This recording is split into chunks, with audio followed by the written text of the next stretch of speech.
My name is Pluta, and I'm an account manager slash project manager, meaning any of our new accounts that are onboarding, I will help them get onboarded and kind of project manage them through the process.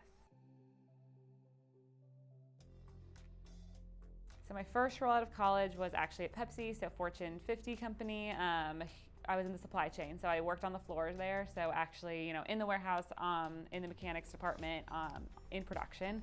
So all of that really taught me a lot about supply chain and how things go from inception, ingredient level, all the way onto a store shelf. I actually did a few truck routes with them and delivered onto the store shelves. And then my second role was actually as a packaging engineer. And there I designed packages for anything from something as simple as a USB port to something as crazy as part of a rocket. So we had a huge range of packaging that we designed and many mediums as well.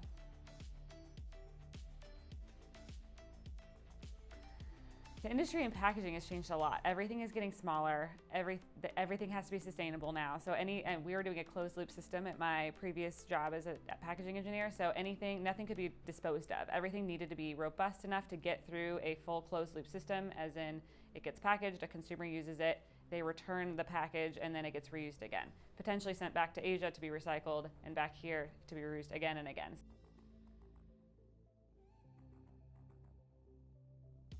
As a packaging engineer, the challenges always came from how we communicated specs and spec management to our customers. So you create something, but how do you actually give them the technical data that they want to see? But we also need to be able to hold as much information proprietary as we can. So that level of data that needs to be shared was always such a touchy topic for everyone, as well as how we actually got that information to them. Are we really just printing out a CAD file to send to them? That's not the best way to communicate stuff. So there was always this point of how much information do we give, how do we give it, and how do we give the accurate information at the right time.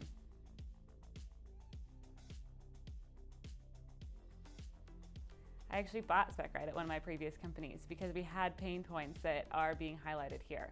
Just the provisioning and the versioning, and as well as spec management. We had no way of sharing our specs, and so we looked and we assessed different spec tools and other systems that were available, and SpecRight was a perfect fit.